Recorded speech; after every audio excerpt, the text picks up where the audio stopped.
Estás frente a un portal donde el silencio guarda historias prohibidas. Si sientes el llamado, suscríbete. Apóyanos con tu like y dime en los comentarios desde qué lugar observas. Después de esto, nada será como antes. Iniciemos. Hay lugares donde el tiempo se detiene, donde la frontera entre lo que podemos ver y lo que preferimos ignorar se vuelve tan delgada como el papel. A veces creemos que trabajar de noche es solo cuestión de acostumbrarse a la oscuridad, de llenar las horas vacías con rutinas que nos hagan sentir seguros. Pero hay sitios que guardan secretos tan antiguos que ninguna linterna puede iluminarlos por completo. Lo que voy a contarles no es una simple anécdota laboral. Es la razón por la que ahora duermo con todas las luces encendidas, por la que cada sonido en la madrugada me hace saltar de la cama, porque aprendí que hay cosas peores que la muerte misma, y que algunos trabajos te cobran un precio que nunca podrás pagar. Mi nombre es Roberto Mendoza Villaseñor. Tengo 42 años y soy de Querétaro, México. Durante 5 meses trabajé como vigilante nocturno en el Panteón Municipal de Santa María, uno de los cementerios más antiguos de la región, construido en 1860 y algo. Necesitaba el dinero con desesperación. Mi esposa estaba embarazada de nuestro tercer hijo y las deudas nos estaban ahogando. Cuando vi el anuncio en el periódico local, ofreciendo el doble del salario mínimo por hacer guardias nocturnas, no lo pensé 2 veces. El primer día llegué a las 6 de la tarde. Don Esteban, el vigilante que dejaba el turno, era un hombre de unos 70 años, delgado como un palo de escoba, con ojos hundidos que parecían haber visto demasiado. Me dio una vuelta rápida por el lugar. El cementerio tenía casi 3 hectáreas, con tumbas que databan de más de 150 años. Había mausoleos de familias importantes, panteones abandonados cubiertos de musgo, y una sección nueva en la parte trasera donde todavía se realizaban entierros. «Mira, Roberto», me dijo mientras caminábamos entre las lápidas. «Este trabajo es fácil si sigues las reglas. Haces tu ronda cada hora, revisas que las puertas de los mausoleos estén cerradas y te quedas en la caseta el resto del tiempo. No te metas donde no te llaman». «¿A qué se refiere con eso, don Esteban?», le pregunté. Se detuvo frente a un mausoleo particularmente viejo, con la puerta de hierro oxidado y cubierta de enredaderas. Hay partes del cementerio que es mejor no visitar de noche. La capilla vieja, por ejemplo, lleva cerrada desde hace 20 años, y el panteón de los niños allá al fondo. Nadie va ahí después de que oscurece. Pensé que el viejo estaba tratando de asustarme, como hacen los trabajadores antiguos con los nuevos. Me reí un poco y le dije que no me asustaba fácilmente. Don Esteban me miró con una seriedad que me heló la sangre. «No te estoy tratando de asustar, muchacho. Te estoy tratando de preparar. Este lugar no es como otros. Aquí pasan cosas que no tienen explicación. Si escuchas pasos, no voltees. Si oyes voces, no contestes. Y si ves a alguien caminando entre las tumbas a las 3 de la mañana, no te acerques. Haz tu ronda rápido y regresa a la caseta». Me entregó las llaves, una linterna grande que pesaba como 1 kilo, y un silbato.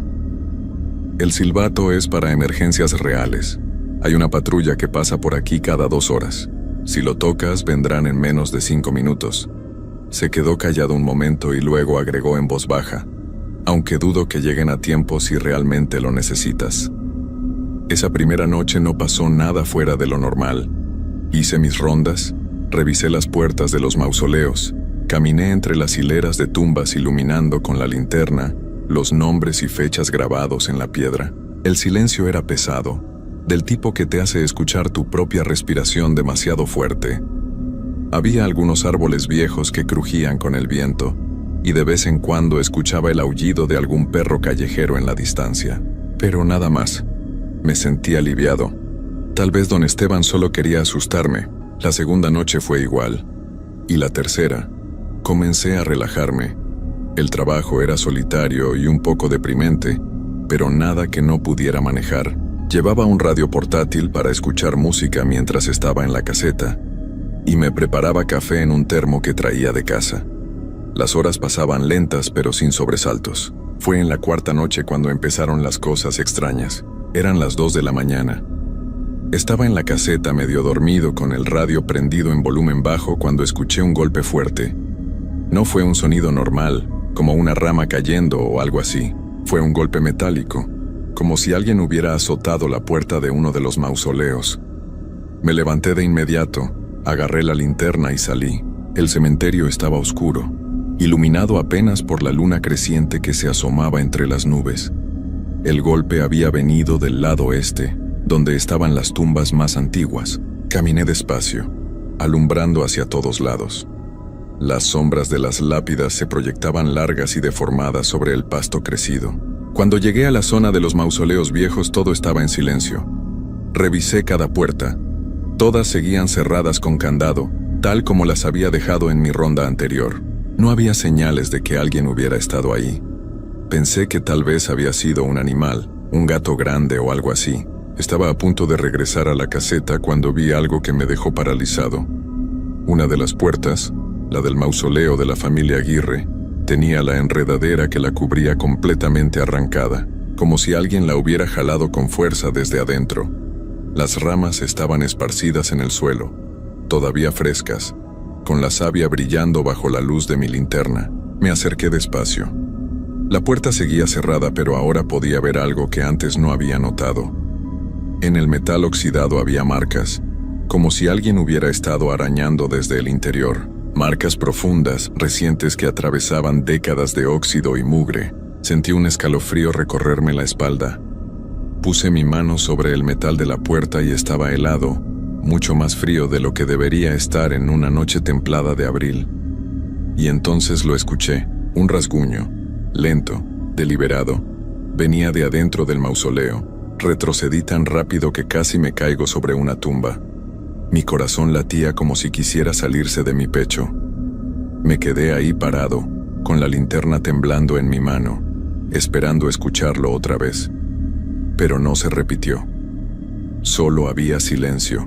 Corrí de regreso a la caseta sin voltear atrás ni una sola vez. El resto de la noche no salí para nada. Me quedé sentado con todas las luces encendidas, el radio apagado, escuchando cada sonido que venía de afuera. Al amanecer, cuando salió el sol y llegó don Esteban para el cambio de turno, le conté lo que había pasado. Él solo asintió, como si no le sorprendiera para nada. El mausoleo de los Aguirre, claro. Deberías haberme dicho que ibas para allá. ¿Qué quiere decir con eso?, le pregunté. Don Esteban se sirvió café de su termo y se sentó en la silla que yo acababa de dejar. La familia Aguirre era dueña de la mitad del pueblo hace como 100 años. Gente poderosa, pero con secretos oscuros. Dicen que el patriarca, don Jesús Aguirre, hizo cosas terribles para mantener su fortuna. Cosas de las que la gente no habla, pero todos conocen. Cuando él falleció en 1912, lo enterraron en ese mausoleo con toda su familia. Esposa, 4 hijos, 2 de ellos muy pequeños. Se quedó callado tomando su café. Yo esperé a que continuara. El problema, siguió don Esteban, es que algunos de ellos no estaban listos para irse. O tal vez es que lo que hizo don Jesús en vida no los deja descansar. Desde entonces, ese mausoleo ha sido un problema. Otros vigilantes han escuchado lo mismo que tú. Golpes, rasguños. Uno incluso juró que vio una figura blanca parada frente a la puerta, mirando hacia afuera, con las manos presionadas contra el metal. ¿Por qué nadie hace nada ahí?, pregunté. ¿Por qué no lo derriban o algo así? Don Esteban me miró como si fuera un niño ingenuo. ¿Derribar un mausoleo? ¿Sabes lo que pasaría si alguien intentara eso? Nadie en este pueblo tocaría ese lugar, ni aunque le pagaran todo el oro del mundo. Además, ¿qué les vas a decir a las autoridades? ¿Que hay fantasmas? Se reirían en tu cara. Terminó su café y se levantó. Mi consejo es que sigas haciendo tu trabajo, pero mantente alejado de ahí. Haz tu ronda por el otro lado. No hay necesidad de buscar problemas. Esa noche decidí seguir su consejo.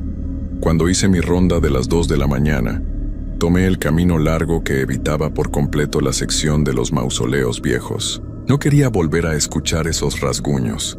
No quería confirmar que lo que había experimentado era real, pero el cementerio tenía otros planes para mí. Estaba caminando por la sección nueva, donde las tumbas eran más recientes y el pasto estaba mejor cuidado, cuando escuché risas de niños. No una risa alegre de juego, era una risa aguda, casi histérica, que venía de la dirección del panteón infantil, exactamente el lugar que don Esteban me había advertido que evitara. Me detuve en seco. Las risas continuaban mezclándose unas con otras como si hubiera varios niños jugando ahí en medio de la noche. Alumbré con la linterna hacia esa dirección, pero la distancia era demasiada. Solo podía ver las siluetas de las pequeñas lápidas y monumentos con formas de ángeles que marcaban las tumbas de los más pequeños. Las risas se detuvieron de golpe, todas al mismo tiempo, como si alguien hubiera apretado un botón de pausa. El silencio que siguió fue peor que el sonido. Era un silencio antinatural, pesado, como si hasta los insectos y los grillos hubieran decidido callarse. Mi respiración sonaba demasiado fuerte en mis propios oídos. Sabía que debía regresar a la caseta. Sabía que don Esteban me había advertido específicamente sobre este lugar, pero algo en mi interior, tal vez la estupidez humana o la necesidad de convencerme de que todo tenía una explicación lógica, me empujó a dar un paso adelante. Y luego otro, y otro más. El panteón de los niños estaba en la parte más vieja del cementerio, rodeado por una cerca baja de hierro que había perdido su pintura hace décadas. Las lápidas eran pequeñas, muchas de ellas con nombres borrados por el tiempo y el clima. Algunas tenían fotografías ovaladas incrustadas en la piedra, imágenes descoloridas de rostros infantiles que me observaban con ojos que parecían demasiado grandes para sus caras. Mientras me acercaba, la temperatura bajó notablemente. Podía ver mi propio aliento formando pequeñas nubes de vapor frente a mí, algo imposible en una noche de abril en Querétaro. La linterna comenzó a parpadear, la luz haciéndose más débil y luego más fuerte, como si las baterías estuvieran fallando, aunque las había cambiado esa misma tarde. Entonces vi algo que me hizo querer correr, gritar, hacer cualquier cosa menos quedarme ahí parado. Una de las pequeñas tumbas, marcada con una simple cruz de madera podrida, tenía algo encima, una muñeca de trapo, vieja y sucia, sentada perfectamente derecha sobre la tierra. El vestido de la muñeca se movía con una brisa que yo no podía sentir. «Hola», escuché una vocecita detrás de mí. Me di la vuelta tan rápido que casi suelto la linterna. No había nadie, solo las hileras de pequeñas tumbas extendiéndose hacia la oscuridad. Mi corazón latía tan fuerte que sentía que me iba a dar un infarto ahí mismo. «¿Quieres jugar?», preguntó la misma voz, ahora viniendo de mi izquierda. Alumbré hacia allá. Nada. Solo piedras y tierra y esas fotografías descoloridas que parecían seguir cada movimiento de mi linterna. «No podemos salir», dijo otra voz, esta vez de una niña más pequeña. «Pero tú puedes entrar». Las risas comenzaron otra vez, pero ahora sonaban diferentes, más oscuras, más tristes, como si vinieran de muy lejos o de muy adentro de la tierra. Retrocedí, tropezando con una tumba baja y cayendo de espaldas. La linterna se me resbaló de las manos y rodó por el pasto, su luz girando locamente e iluminando diferentes partes del panteón infantil. Y en uno de esos giros de luz los vi. Eran formas, pequeñas siluetas translúcidas paradas entre las tumbas. No podía distinguir detalles específicos, pero podía ver que eran niños. Tal vez 5 o 6 de ellos, todos inmóviles, todos mirándome. Me levanté de un salto, agarré la linterna y corrí. No caminé rápido, no troté. Corrí con toda la fuerza de mis piernas, sin importarme el ruido que hacía, sin importarme si tropezaba, solo queriendo alejarme lo más posible de ese lugar maldito. Las risas me siguieron hasta que llegué a la caseta, donde me encerré y empujé mi silla contra la puerta. Esa noche no volví a salir. Me quedé ahí sentado, temblando, tomando café tras café para mantenerme despierto porque tenía demasiado miedo de cerrar los ojos. Cada vez que lo intentaba, veía esas formas pequeñas paradas entre las tumbas, observándome con lo que fuera que usaban para ver. Cuando don Esteban llegó en la mañana, encontró la caseta con todas las luces encendidas y a mí hecho un desastre. Le conté todo, esperando que pensara que estaba loco o que me había inventado las cosas. Pero él solo suspiró, con esa expresión de alguien que ha escuchado la misma historia demasiadas veces. «Los niños del panteón», dijo simplemente. «Sí, Ellos también están ahí. Han estado ahí desde siempre. La mayoría son de la época de las epidemias, 1870 y algo, cuando la fiebre amarilla se llevó a decenas de niños del pueblo. Los enterraron todos juntos en esa sección.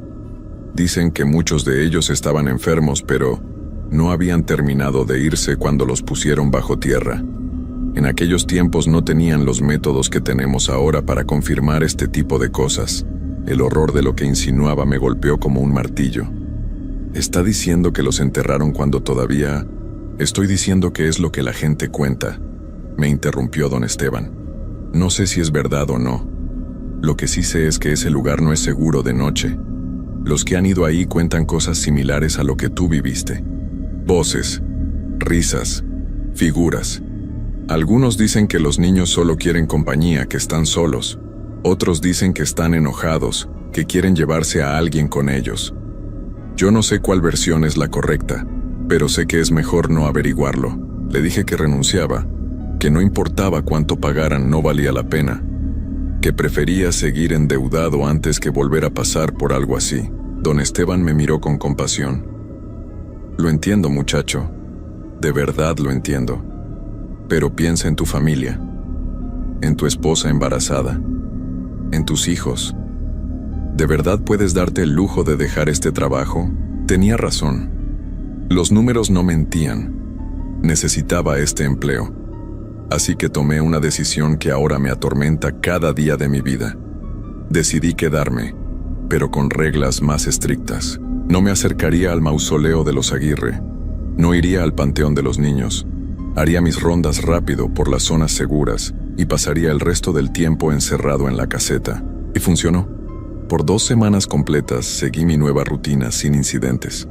Comenzaba a pensar que tal vez podría hacerlo, que podría sobrevivir este trabajo hasta encontrar algo mejor. Mi esposa notó que estaba más nervioso de lo normal, que dormía mal durante el día, pero le dije que solo era el estrés del turno nocturno. No podía contarle la verdad. No habría entendido. Nadie que no hubiera estado ahí lo habría entendido. Pero entonces llegó la noche del 28 de mayo, la noche que cambió todo. Era una noche particularmente oscura. Había luna nueva y el cielo estaba cubierto de nubes gruesas que amenazaban con lluvia. La única iluminación venía de las lámparas que bordeaban el camino principal del cementerio. Pequeñas luces amarillentas que apenas servían para marcar el sendero. Todo estaba tranquilo. Demasiado tranquilo. Ni siquiera se escuchaban los perros callejeros que normalmente aullaban en la distancia. Era como si todos los seres vivos hubieran decidido alejarse del cementerio esa noche. Alrededor de la medianoche, escuché que la puerta principal del cementerio se abría. Eso era extraño porque yo tenía las únicas llaves. Me asomé por la ventana de la caseta y vi una figura caminando por el sendero principal. Era un hombre, eso podía distinguir. Vestido con ropa oscura, caminando despacio entre las tumbas. Mi primer pensamiento fue que era un ladrón. A veces venían a robar las placas de bronce de las tumbas o los adornos de metal de los mausoleos para venderlos. Agarré la linterna y salí de la caseta, decidido a enfrentarlo. «Oiga, el cementerio está cerrado», grité mientras me acercaba. «Tiene que irse o llamaré a la policía». El hombre no respondió. Siguió caminando, alejándose del sendero principal y adentrándose en la sección de las tumbas más antiguas, justo hacia donde estaba el mausoleo de los Aguirre. Lo seguí alumbrando con la linterna. «Oiga, le estoy hablando, deténgase ahí». Pero el hombre no se detenía. No corría, simplemente caminaba con pasos lentos y constantes, como si supiera exactamente hacia dónde iba. Había algo extraño en la forma en que se movía. Sus pasos no hacían ruido en la grava del camino, y aunque yo estaba casi corriendo para alcanzarlo, la distancia entre nosotros no disminuía. Cuando llegamos a la zona del mausoleo de los Aguirre, el hombre se detuvo frente a la puerta de hierro. Se quedó ahí parado, completamente inmóvil, dándome la espalda. Yo estaba a unos 10 metros de distancia, con la linterna apuntando directamente hacia él. «Señor, necesito que se dé vuelta y me muestre una identificación», le dije, tratando de mantener mi voz firme aunque sentía que las piernas me temblaban. Lentamente, muy lentamente, el hombre comenzó a girarse, y cuando la luz de mi linterna iluminó su cara, Sentí que el mundo se detenía. No tenía ojos. Donde deberían estar sus ojos había solo cuencas vacías y oscuras. Su piel era de un color gris enfermizo, tirante sobre los huesos de su cara. Y estaba sonriendo. Una sonrisa amplia que mostraba dientes manchados y podridos. La linterna se me cayó de las manos por segunda vez. Esta vez ni siquiera intenté recogerla. Di media vuelta y corrí hacia la caseta más rápido de lo que había corrido en toda mi vida. Detrás de mí, escuché un sonido que me heló hasta los huesos. Era una risa, profunda, gutural, llena de una alegría malvada que ningún ser humano debería poder producir. Llegué a la caseta, cerré la puerta con seguro y agarré el teléfono para llamar a la policía. Pero la línea estaba muerta. Marqué una y otra vez. Nada, ni siquiera un tono. Entonces intenté con mi celular. No había señal. En un lugar donde siempre había al menos una barra de señal, ahora no había absolutamente nada. Miré por la ventana. El hombre sin ojos estaba parado en medio del sendero, a unos 20 metros de la caseta, todavía sonriendo. Y no estaba solo. A su alrededor, comenzaron a aparecer otras figuras. Salían de entre las tumbas, de detrás de los árboles, de la misma oscuridad. Algunas eran translúcidas como las que había visto en el panteón infantil. Otras eran más sólidas, más definidas. Pero todas se movían hacia la caseta. Retrocedí de la ventana y me acurruqué en una esquina, con las rodillas contra el pecho, tratando de hacerme lo más pequeño posible. Afuera, escuchaba pasos rodeando la caseta, golpes suaves en las paredes, rasguños en la puerta, y voces, tantas voces. Algunas susurraban mi nombre, otras reían, algunas lloraban, todas mezclándose en un coro horrible que parecía entrar directamente en mi cerebro. Roberto Mendoza, te vemos, te conocemos. Sabemos dónde vives, conocemos a tu esposa, a tus hijos. Cerré los ojos con fuerza y me tapé los oídos. Pero las voces seguían ahí. No venían de afuera. Venían de adentro de mi propia cabeza. No sé cuánto tiempo pasé así. Pudieron ser minutos u horas. El tiempo perdió todo significado. Solo existía el terror, el sonido de esas voces y la certeza de que algo terrible estaba a punto de pasar. Y entonces todo se detuvo. El silencio regresó de golpe. Abrí los ojos lentamente. La luz del amanecer comenzaba a filtrarse por la ventana de la caseta. Afuera, el cementerio se veía normal, tranquilo, como si nada hubiera pasado. Me levanté con piernas temblorosas y miré por la ventana. No había nadie. Las tumbas estaban en su lugar. Los árboles se mecían suavemente con la brisa matutina. Todo parecía perfectamente ordinario. Cuando don Esteban llegó para el cambio de turno, me encontró sentado en el suelo todavía temblando. Esta vez no me preguntó qué había pasado. Solo me miró y asintió, como si ya supiera. ¿Lo viste, verdad? Al hombre sin ojos. No pude hacer más que asentir. Don Jesús Aguirre, dijo don Esteban en voz baja. Él es el peor de todos. Aparece cuando quiere reclamar algo, o a alguien. Renuncio, logré decir con voz quebrada. Esta vez es en serio. No me importa qué pase, no vuelvo aquí nunca más. Don Esteban se sentó a mi lado. Ya es muy tarde para eso, Roberto. Él te vio, te conoce. Una vez que te ve, no te deja ir así como así. Te seguirá, a tu casa, a donde vayas, hasta que obtenga lo que quiere. ¿Y qué quiere?, pregunté, aunque una parte de mí ya conocía la respuesta. Compañía, respondió el viejo.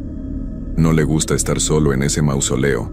Cada cierto tiempo escoge a alguien que trabaje aquí, que pase tiempo en su territorio, y ese alguien deja de dormir bien. Empieza a ver cosas, a escuchar cosas, hasta que un día simplemente no pueden más.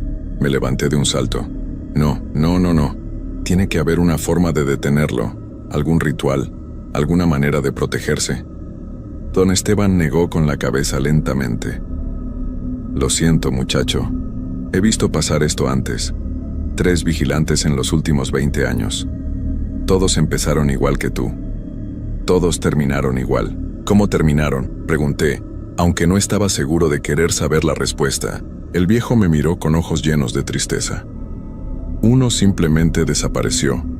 Lo encontraron semanas después dentro del mausoleo de los Aguirre, aunque las puertas habían estado cerradas todo el tiempo.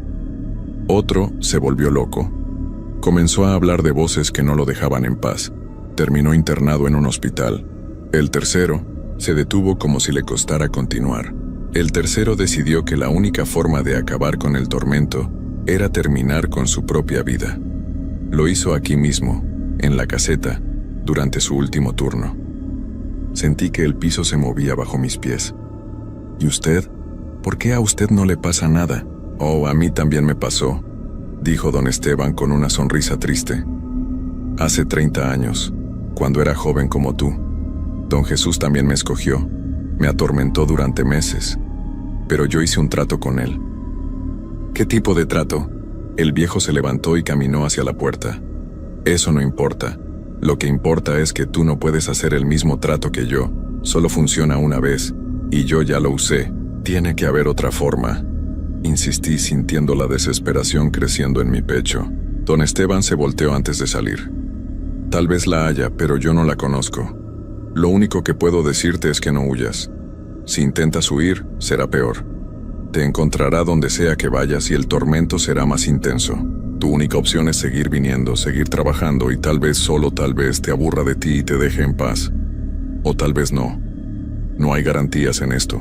Y con esas palabras de consuelo inexistentes el viejo se fue, dejándome solo en la caseta con el peso horrible de lo que acababa de descubrir. Esa fue hace 2 meses. Y don Esteban tenía razón en algo. Don Jesús me sigue. No importa dónde esté, puedo sentir su presencia. Cuando estoy en casa con mi familia, veo sombras moviéndose en las esquinas de mi visión. Por las noches escucho rasguños en las paredes. Mi esposa me pregunta por qué ya no duermo, por qué me sobresalto con cada ruido, por qué me levanto a revisar las puertas y ventanas cada hora. Seguí trabajando en el cementerio porque no había alternativa. Cada noche es un nuevo horror. A veces son los niños del panteón que me llaman. Otras veces es el hombre sin ojos que aparece frente a mí, cada vez más cerca. Y siempre están las voces en mi cabeza, recordándome que ya no puedo escapar. Mi bebé nació la semana pasada, una niña hermosa. La sostuve en mis brazos en el hospital y lloré. No de felicidad como mi esposa pensó, sino de terror. Porque esa noche, cuando volví al cementerio para mi turno, el hombre sin ojos estaba esperándome en la caseta, y por primera vez, habló con una voz que no era solo en mi cabeza. «¿Qué niña tan hermosa tienes, Roberto? Tan pequeña, tan frágil. Sería una pena que algo le pasara». Desde entonces no puedo dejar de pensar en ello. No puedo dejar de imaginar esas manos grises y frías tocando a mi hija. No puedo dormir, no puedo comer, no puedo funcionar. Estoy escribiendo esto porque necesito que alguien sepa lo que pasó. Necesito que si algo me sucede, si desaparezco como el primer vigilante, si pierdo la cabeza como el segundo, o si tomo la misma decisión que el tercero, al menos quede un registro. Hay lugares en este mundo que deberían permanecer abandonados. Lugares donde la muerte no es el final sino el principio de algo peor. El Panteón Municipal de Santa María es uno de esos lugares. Y yo cometí el error de pensar que podía trabajar ahí sin consecuencias. Don Jesús Aguirre sigue esperándome cada noche. Los niños del panteón siguen llamándome. Y yo sé, con una certeza que me hiela hasta el alma, que esta historia no va a terminar bien. No para mí, no para mi familia. Y tal vez no para ti, si alguna vez decides ignorar las advertencias y aceptar un trabajo en un lugar donde los muertos no descansan en paz. Porque ahora que has leído esto, ahora que conoces sus nombres, tal vez ellos también te conozcan a ti. Y tal vez, solo tal vez, estén buscando nueva compañía. Hay cosas en este mundo que no tienen explicación. Cosas que ves con tus propios ojos pero que tu mente se niega a aceptar. Trabajar de noche en una carretera solitaria te enseña que la oscuridad esconde más de lo que imaginamos. Que hay momentos en los que el silencio pesa tanto que puedes sentirlo en el pecho. Y que a veces, lo más aterrador no es lo que ves, sino lo que sabes que está ahí, esperando. Esta es mi historia. Una historia que nunca he podido olvidar y que me cambió para siempre. Me llamo Roberto Mendoza García y soy de un pueblo pequeño cerca de Monterrey. Llevo 15 años trabajando como policía de tránsito en la carretera federal que conecta varios municipios. Es una autopista larga, de esas que parecen no terminar nunca, rodeada de monte y cerros que se pierden en la negrura de la noche. Siempre me tocaban los turnos nocturnos, de 11 de la noche a 7 de la mañana. Al principio me molestaba, pero con el tiempo me acostumbré. La paga era un poco mejor y además mi esposa trabajaba de día cuidando a nuestra hija, así que los horarios nos venían bien. La carretera de noche es un lugar extraño. Pasan muy pocos autos después de la medianoche. A veces puedes estar una hora completa sin ver ni un solo vehículo. Solo está el sonido del viento, los grillos y de vez en cuando algún animal que cruza corriendo entre los matorrales. Te acostumbras a la soledad, o al menos eso creía yo. Todo comenzó un martes de octubre. Recuerdo la fecha exacta porque era el cumpleaños de mi hija y había prometido llevarla al parque al día siguiente. Esa noche hacía un frío que calaba hasta los huesos. Un frío húmedo y pesado que se metía por la ventana de la patrulla aunque la tuviera cerrada. Eran las 2 de la madrugada cuando recibí la llamada por radio. La voz de mi compañero Javier sonaba cansada, como siempre a esas horas. Roberto, tenemos un reporte de un vehículo abandonado en el kilómetro 128. Necesito que vayas a checar. Puede ser una descompostura o algo así. Recibido, contesté, aunque por dentro sentí un pequeño fastidio. El kilómetro 128 estaba en una de las partes más solitarias de la carretera, donde no hay casas ni negocios a kilómetros de distancia. Arranqué la patrulla y me dirigí hacia allá. La carretera estaba completamente vacía. Mis luces eran lo único que rompía la oscuridad absoluta. A ambos lados, el monte se veía como una pared negra e impenetrable. Mientras manejaba empecé a sentir algo raro. Una sensación difícil de explicar, como cuando sabes que algo no está bien pero no puedes identificar qué es. El aire dentro de la patrulla se sentía más pesado, más denso. Subí un poco el volumen del radio para distraerme, pero solo había estática. Llegué al kilómetro 128 en unos 15 minutos, y ahí estaba el vehículo, un carro viejo, de esos modelos de los años 90, color beige, estacionado a un lado de la carretera. No tenía las luces de emergencia encendidas. Estaba ahí, simplemente como si alguien lo hubiera dejado y se hubiera ido caminando. Me estacioné detrás con las luces de la patrulla alumbrando hacia el auto. Tomé mi linterna y bajé. El frío me golpeó de inmediato. Era un frío que no era normal, como si viniera de abajo, del mismo suelo. Me acerqué al vehículo despacio, alumbrando con la linterna. Las ventanas estaban empañadas por dentro, lo cual me pareció extraño porque el auto se veía como si llevara horas ahí. Toqué el cofre. Estaba helado. ¿Hay alguien ahí?, grité, golpeando la ventana del conductor con los nudillos. Nadie respondió. Probé abrir la puerta. Estaba sin seguro. La abrí y de inmediato un olor horrible me golpeó la cara. No era exactamente un olor a podrido, era algo más extraño, como a tierra mojada mezclada con algo dulzón que me revolvió el estómago. Alumbré el interior. El asiento del conductor estaba vacío, pero había algo en el asiento de atrás. Al principio pensé que era una cobija o un montón de ropa, pero cuando acerqué más la linterna vi que era una muñeca. Una muñeca de trapo vieja, sentada en medio del asiento trasero, mirando hacia el frente. Eso me heló la sangre.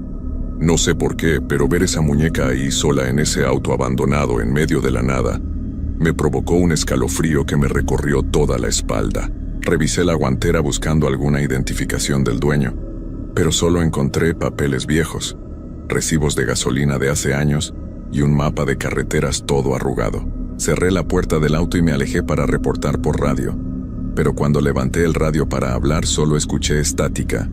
Lo intenté varias veces pero no había señal. Eso era raro porque siempre había señal en esa zona. Decidí regresar a la patrulla y moverme unos metros para ver si mejoraba la comunicación. Pero justo cuando estaba subiendo, escuché algo que me dejó paralizado. Era una voz de niña cantando. Venía del monte, del lado izquierdo de la carretera. Era una canción de cuna, de esas que les cantas a los bebés para dormirlos, pero sonaba distorsionada, como si la estuvieran cantando muy despacio o como si viniera de muy lejos. Me quedé quieto, con la mano en la puerta de la patrulla, escuchando. La voz seguía cantando, la misma melodía una y otra vez. No había nadie a la vista. El monte estaba completamente oscuro. «¡Hola!», grité hacia la oscuridad. «¿Hay alguien ahí? ¿Necesita ayuda?». La canción se detuvo de golpe. El silencio que siguió fue aún peor que la voz. Era un silencio absoluto, como si hasta los grillos y el viento hubieran desaparecido, y entonces la escuché de nuevo. Pero esta vez no venía del monte. Venía de atrás de mí. De dentro del auto abandonado, me di la vuelta lentamente, con el corazón latiéndome tan fuerte que podía escucharlo en mis oídos. La puerta trasera del auto, la que yo no había abierto, estaba ahora entreabierta. Y desde adentro, todavía se escuchaba esa canción de cuna. Agarré mi linterna con manos temblorosas y me acerqué de nuevo al vehículo. Cada paso me costaba más trabajo que el anterior. Algo dentro de mí me gritaba que me fuera, que subiera a la patrulla y me largara de ahí, pero no podía. Tenía que saber qué estaba pasando. Llegué hasta la puerta trasera y la abrí de un jalón, alumbrando con la linterna. La muñeca seguía ahí, en el mismo lugar, pero ahora su cabeza estaba girada. Me estaba mirando directamente. Sentí como si algo frío me agarrara por dentro del pecho. La muñeca tenía los ojos de botón negros, pero juro que me estaba viendo. No moví la linterna, la mantuve fija en ella, esperando que parpadeara o que se moviera, pero no pasó nada. Solo me miraba con esos ojos vacíos. La canción había parado de nuevo. El silencio era tan pesado que me dolían los oídos. Di un paso atrás, sin dejar de alumbrar la muñeca, y cerré la puerta del auto con más fuerza de la necesaria. El sonido del portazo retumbó en la carretera vacía. Regresé corriendo a la patrulla. Mis manos temblaban tanto que me costó trabajo meter la llave en el encendido. Arranqué el motor y el radio cobró vida de repente, sobresaltándome. «Roberto, ¿me copias?». «Roberto, responde». Era la voz de Javier, sonaba preocupada. Agarré el radio con fuerza. Sí, aquí estoy. El vehículo está abandonado, no hay nadie. Voy a solicitar la grúa». «Recibido. ¿Todo bien por allá?». Dudé antes de responder. ¿Qué le iba a decir? ¿Que escuché una niña cantando en medio de la nada? ¿Que una muñeca movió la cabeza? Sí, todo bien, salgo del lugar. Colgué el radio y estaba a punto de meter la velocidad cuando vi algo por el espejo retrovisor que me dejó sin aire. Había alguien parado junto al auto abandonado. Una silueta pequeña, del tamaño de una niña, completamente inmóvil mirando hacia mi patrulla. Giré la cabeza para ver mejor, pero mis luces traseras no alumbraban lo suficiente. Solo alcanzaba a ver el contorno, pero estaba ahí, sin duda. Una figura pequeña con algo en los brazos. Parecía estar cargando la muñeca. Pisé el acelerador y salí de ahí lo más rápido que pude sin perder el control. Mi corazón latía tan fuerte que sentía que se me iba a salir del pecho. Miré por el retrovisor una última vez antes de perder de vista el lugar. La figura seguía ahí, parada en medio de la carretera, viéndome alejar. Manejé sin parar hasta llegar al puesto de control donde estaba Javier. Cuando me vio llegar, notó de inmediato que algo andaba mal. «¿Qué pasó? Te ves pálido». No supe qué decirle. Me quedé ahí sentado en la patrulla, agarrando el volante con fuerza, tratando de calmar mi respiración. «Nada, solo que hace mucho frío esta noche». Javier me miró con desconfianza, pero no insistió. Me quedé con él tomando café durante una hora, tratando de olvidar lo que había visto. Le dije que reportara el auto para que mandaran la grúa en la mañana cuando hubiera más luz. Él asintió y se puso a hacer el papeleo. Intenté convencerme de que todo había sido mi imaginación. El cansancio, la oscuridad, la soledad de la carretera. Todo eso te puede jugar malas pasadas. Pero en el fondo sabía que lo que vi fue real. El resto de la noche transcurrió sin más incidentes. Hice mi ronda normal. Revisé algunos autos por exceso de velocidad. Ayudé a un conductor con una llanta ponchada. Cosas rutinarias. Pero cada vez que pasaba cerca del kilómetro 128, aceleraba y evitaba mirar hacia ese lado. Cuando terminó mi turno a las 7 de la mañana, me fui directo a casa. Mi esposa ya estaba despierta preparando el desayuno y mi hija estaba viendo sus caricaturas. Todo se veía tan normal, tan seguro que por un momento pensé que de verdad lo había imaginado todo. Pero esa noche, cuando traté de dormir, no pude. Cada vez que cerraba los ojos veía esa muñeca mirándome. Escuchaba esa canción de cuna. Y lo peor de todo, veía esa figura pequeña parada en medio de la carretera. Pasaron 2 días y traté de olvidarlo. No le conté nada a mi esposa porque no quería preocuparla, pero en el trabajo Javier me contó algo que me heló la sangre de nuevo. Oye, Roberto, ¿te acuerdas del auto ese que encontraste abandonado? Sí, ¿qué pasó con él? Pues mandaron la grúa como dijiste, pero cuando llegaron el auto ya no estaba. Me quedé viéndolo sin entender. ¿Cómo que ya no estaba? Se esfumó. Los de la grúa fueron al lugar exacto, al kilómetro 128, y no había nada. Pensaron que te habías equivocado de kilómetro, así que buscaron varios kilómetros a la redonda. Nada, ni rastro del auto. Sentí un frío que me recorrió todo el cuerpo. Pero yo lo vi, estaba ahí. Abrí las puertas, revisé el interior. Lo sé, yo te creo, pero es extraño, ¿no? A lo mejor el dueño regresó por él. No dije nada más. Pero sabía que eso no era lo que había pasado. Ese auto no se fue manejando. Algo más pasó con él. Esa noche me tocaba trabajar de nuevo. Pensé en pedir el día libre, pero no lo hice. No podía dejar que el miedo me ganara. Así que a las 11 de la noche me subí a la patrulla y empecé mi ronda como siempre. Todo iba normal hasta la 1 de la madrugada. Estaba en el kilómetro 90, bastante lejos del lugar donde había visto el auto, cuando el radio empezó a fallar. Primero era solo estática, pero luego empecé a escuchar algo entre el ruido.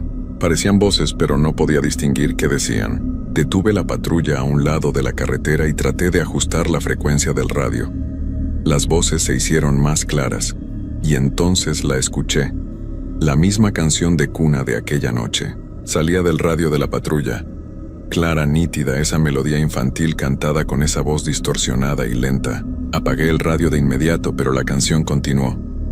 No venía del radio, venía de afuera. Venía del monte. Miré por la ventana y ahí estaba. La misma figura pequeña, parada a unos metros de la patrulla, entre los matorrales. Esta vez la pude ver mejor porque mis luces delanteras la alumbraban. Era una niña. No podía tener más de 7 u 8 años. Llevaba un vestido blanco todo sucio y desgarrado. Su pelo negro le cubría casi toda la cara, y en sus brazos cargaba esa muñeca de trapo. Estaba cantando. Podía ver sus labios moviéndose con la canción, pero su cara no mostraba ninguna emoción. Solo cantaba, mirando fijamente hacia la patrulla. Me quedé paralizado. No podía moverme, no podía hablar. Solo la miraba tratando de entender qué era lo que estaba viendo. Entonces ella levantó la muñeca y la sostuvo frente a ella, como si me la estuviera mostrando. Y juro por todo lo que más quiero que la muñeca movió su brazo. Lo levantó lentamente y me saludó. Eso rompió el hechizo. Metí la velocidad y aceleré tan fuerte que las llantas rechinaron contra el pavimento. Miré por el retrovisor y la niña seguía ahí, parada en el mismo lugar, viéndome alejar, todavía sosteniendo esa muñeca. Llegué al puesto de control temblando. Javier se dio cuenta de inmediato de que algo andaba muy mal. Roberto, ¿qué pasó? Estás sudando. Esta vez no pude contenerme. Le conté todo. Lo del auto abandonado, la muñeca, la canción, la niña. Todo. Esperaba que se riera de mí, que me dijera que estaba loco, pero no lo hizo. Se quedó callado por un largo rato, mirando su taza de café. No eres el primero, dijo finalmente en voz baja. ¿Qué? No eres el primero que ve algo en esa parte de la carretera. Hace como 10 años otro compañero reportó algo similar. Dijo que había visto una niña en el monte, que escuchaba canciones. Nadie le creyó. Pensaron que se estaba volviendo loco o que había tomado algo. Renunció 2 semanas después. ¿Y nunca supiste qué era? Javier negó con la cabeza. Hay historias. Los viejos del pueblo dicen que hace muchos años, antes de que construyeran esta carretera, hubo un accidente terrible en esa zona. Un auto se salió del camino viejo y cayó por un barranco. Dentro iban una madre y su hija. Las dos fallecieron. Dicen que la niña llevaba una muñeca que su mamá le acababa de regalar. Nunca encontraron los cuerpos completos. El barranco era muy profundo. Me quedé sin palabras. Todo empezaba a tener un sentido horrible. Pero son solo historias, continuó Javier. Leyendas que cuenta la gente. Pero tú las viste, le dije. Aunque más bien era una afirmación que una pregunta. Javier se quedó callado. Sus ojos me dijeron todo lo que necesitaba saber. Él también había visto algo. Tal vez no lo mismo que yo, pero algo. El resto de esa noche me quedé en el puesto de control. Le dije a Javier que no me sentía bien, que si podía cubrir mi ronda. Él aceptó sin hacer preguntas. Creo que entendía por lo que estaba pasando. Me senté en una silla afuera del puesto, mirando la carretera vacía, tomando taza tras taza de café que ya no me sabía a nada. Cada vez que veía las luces de un auto a lo lejos, sentía un alivio extraño. Me recordaba que no estaba completamente solo, que todavía había gente normal haciendo cosas normales, pero entre esos autos había largos periodos de oscuridad y silencio. Y en esos momentos podía jurar que escuchaba esa canción a lo lejos, como si viniera de todos lados y de ninguno al mismo tiempo. Cuando amaneció, me fui a casa y dormí apenas un par de horas. Soñé con la niña. Soñé que estaba en mi casa, parada frente a la cama donde dormía mi hija, sosteniendo esa muñeca. Solo la miraba dormir cantándole esa canción de cuna. Me desperté gritando. Mi esposa corrió a la habitación asustada. Le dije que había tenido una pesadilla, nada más. Pero fui al cuarto de mi hija y me quedé ahí parado en la puerta, viéndola dormir tranquilamente con sus propias muñecas y peluches. La sensación de que algo estaba mal no me abandonaba. Esa tarde, antes de mi siguiente turno, fui a hablar con don Fermín, un señor mayor del pueblo que conocía todas las historias viejas de la región. Lo encontré en su taller mecánico, trabajando en un auto viejo. Le conté lo que había visto, aunque omití algunos detalles para no sonar completamente loco. Él dejó de trabajar y se limpió las manos con un trapo sucio, mirándome con una seriedad que me puso nervioso. «Mira, muchacho», me dijo con voz cansada. «Esa carretera está construida sobre mucho dolor. Cuando la hicieron, tuvieron que mover un cementerio viejo que había ahí. Algunas familias reclamaron los restos de sus seres queridos, pero muchos otros quedaron abandonados. Nadie sabía ni quiénes eran. Los movieron a una fosa común en otro lado, o eso dijeron. Pero quién sabe si realmente los movieron todos. ¿Y la niña del accidente?». Don Fermín asintió lentamente. Eso pasó antes de que hicieran la carretera nueva. El camino viejo era de terracería, muy peligroso. La señora que manejaba ese día llevaba a su niña a ver a un doctor en la ciudad. La niña estaba muy enferma, dicen. No llegaron nunca.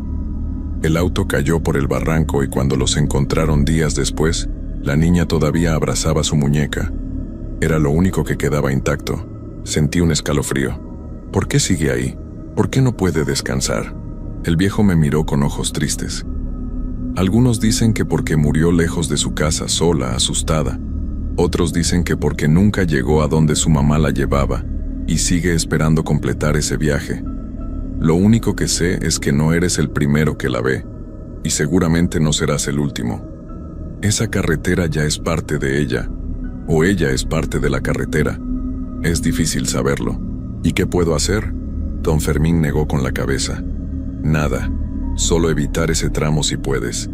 Y si la vuelves a ver, no le hables, no la mires directamente. Algunas cosas es mejor dejarlas en paz. Esa noche volví al trabajo con un peso en el pecho que no podía quitarme. Traté de hacer mi ronda evitando el kilómetro 128, pero era parte de mi ruta. No podía simplemente ignorarlo para siempre. Eran las 3 de la madrugada cuando recibí otra llamada por radio. Un conductor había reportado que vio algo extraño en la carretera. Una niña caminando sola por el acotamiento. El kilómetro que reportó era el 130, muy cerca de donde yo había visto el auto abandonado. ¿Puedes ir a verificar, Roberto?, preguntó el despachador. Quise decir que no. Quise inventar cualquier excusa, pero no pude. Era mi trabajo. Así que acepté y conduje hacia allá con un nudo en el estómago que me hacía sentir enfermo. Mientras me acercaba al área, empecé a notar algo extraño. Había una niebla que no había estado ahí antes. una niebla espesa y baja que cubría la carretera como una sábana blanca. Tuve que reducir la velocidad porque apenas podía ver unos metros adelante. Y entonces la vi.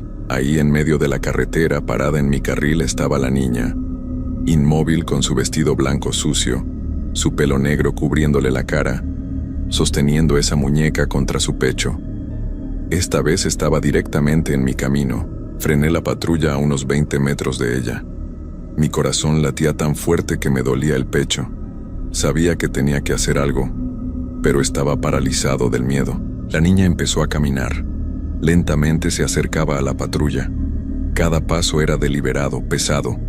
No podía ver su cara, pero sabía que me estaba mirando detrás de todo ese pelo. Intenté meter la reversa, pero mis manos no respondían. Solo podía ver cómo se acercaba cada vez más. 5 metros, 4 metros, 3 metros. Cuando estaba a apenas 2 metros del cofre de la patrulla, se detuvo. Levantó la cabeza y por primera vez pude ver su cara. No tenía ojos, solo cuencas vacías y oscuras. Su piel era pálida como papel, con grietas y manchas de tierra.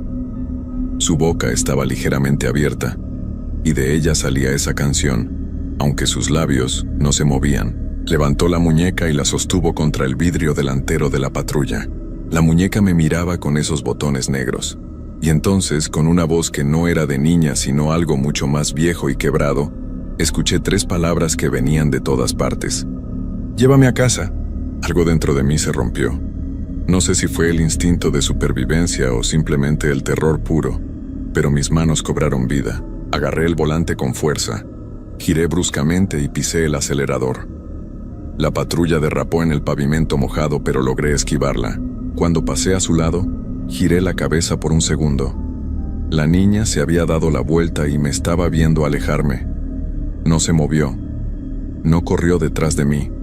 Solo se quedó ahí parada en medio de la carretera, abrazando su muñeca, perdiéndose en la niebla. No paré de manejar hasta llegar al puesto de control. Javier me vio llegar a toda velocidad y salió corriendo. ¿Qué pasó? No pude responderle. Solo negué con la cabeza una y otra vez, tratando de recuperar el aliento. Esa fue la última vez que trabajé en ese turno nocturno. Al día siguiente fui con mi supervisor y le pedí un cambio de horario. Inventé cualquier excusa. Dije que tenía problemas familiares, que necesitaba estar en casa por las noches. No le conté la verdad porque sabía que no me creería. Me cambiaron a turnos diurnos una semana después. Fue un alivio enorme, pero el daño ya estaba hecho. Ahora cada vez que tengo que pasar por esa carretera, incluso de día, siento un malestar en el estómago. Evito mirar hacia el kilómetro 128. Subo el volumen del radio para no escuchar nada más que música. Y siempre, acelero al pasar por ahí. Han pasado 3 años desde aquella noche. 3 años en los que no he vuelto a ver a la niña. Pero sé que sigue ahí. Otros compañeros han reportado cosas extrañas en esa zona. Autos abandonados que desaparecen. Canciones que salen del radio. Figuras en el monte. Javier ya no trabaja con nosotros. Renunció hace 6 meses. La última vez que hablé con él, me dijo que tampoco podía seguir. Que las noches se habían vuelto insoportables. Que cada vez que cerraba los ojos, la veía ahí, esperando. Yo también la veo cuando cierro los ojos. La veo parada en medio de la carretera con su muñeca cantando esa canción, pidiendo que alguien la lleve a casa, a una casa que probablemente ya no existe, a una familia que se fue hace mucho tiempo. A veces me pregunto si hice mal en no ayudarla, si debí haberme detenido, haber escuchado lo que tenía que decir. Pero luego recuerdo sus ojos vacíos, su voz que no era de este mundo, y sé que hice lo correcto, porque hay cosas en este mundo que no podemos ayudar. Cosas que están atrapadas entre lo que fue y lo que nunca podrá ser. Y esa niña, con su vestido blanco y su muñeca, es una de ellas. Sigue ahí, en la carretera, en el kilómetro 128, esperando a que alguien se detenga, esperando a que alguien la lleve a casa, y seguirá esperando, para siempre, porque esa casa ya no existe, porque esa familia ya no está, porque ella nunca terminó ese viaje que comenzó hace tantos años, y ahora está condenada a repetirlo eternamente en esa carretera maldita.